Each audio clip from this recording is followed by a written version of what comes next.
Meet Jang Sam, the notorious bandit of Mount Odi. Throughout his life, Jang Sam confined himself to the rugged terrain of Mount Odi. From the tender age of 20, his chosen profession involved extracting tolls from unsuspecting mountain travelers. Perhaps due to his relentless commitment, he eventually earned the moniker of Heavenly Power Jang Sam. Today was no exception. At the break of dawn, accompanied by his 5 loyal henchmen, he set out for another day of work. However, their routine was disrupted when an unusual sight caught their attention. Descending from Mount Odi during a brief rest, they spotted a carriage approaching in the distance. Perplexed by its unexpected presence, Jang Sam momentarily questioned whether they were haunted. Yet, at the sight of the opulent carriage, he quickly refocused. "We must seize that opportunity," Jang Sam declared. Blocking the path with determination, Jang Sam and his henchmen intercepted the carriage, bringing it to a halt. The horse neighed and shook its mane, signaling a potentially lucrative encounter. Fortune favored them that day. Jang Sam grinned, anticipating the spoils, and tightened his grip on his axe. The moment of confrontation arrived. "Hand over your money." Why does he sound like a singer? I pondered, unimpressed. Nevertheless, my lack of surprise was justified.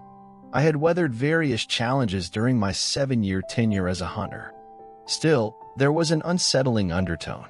A total of 6, and it seems there are no hidden accomplices. The carriage driver calmly assessed the situation, resembling a seasoned operative.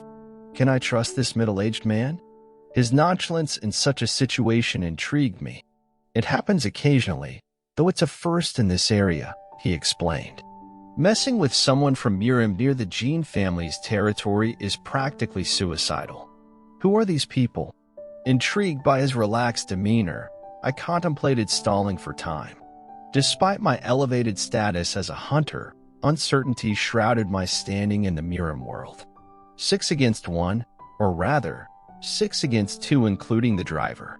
Can I successfully delay them? How long until we reach our destination? I inquired. We're almost there. About half assured, Jean, he replied, prompting me to recalibrate my perception of almost there. Yeah, right? Almost there. Despite potential reinforcements being unlikely, my relief stemmed from not being alone. The driver's composure hinted at his mastery. Imagining him wielding the horsewhip, I anticipated a formidable counterattack against the bandits. He must be a master. That made sense. Being from a noble family and a distinguished patron of the brothel, they wouldn't assign an ordinary driver for my departure. Wulwa must have favored me. She's not just pretty, she has a good personality too. My worries dissipated, replaced by a satisfied smile. However, as the driver turned around, the bandit shouted again.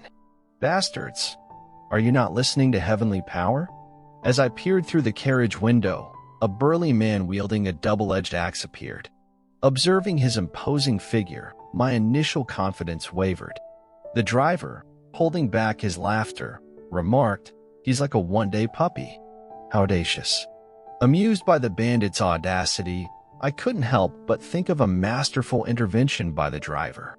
Yet, my expectations crumbled as he declared, "Master Nim, I think you'll need to come out." Why me? I protested. Despite my confusion, the driver asserted that these bandits needed to learn a lesson. Huh?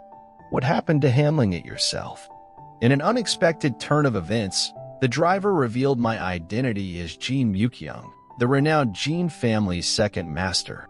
The bandits, oblivious to my real status, appeared unimpressed. Hold on.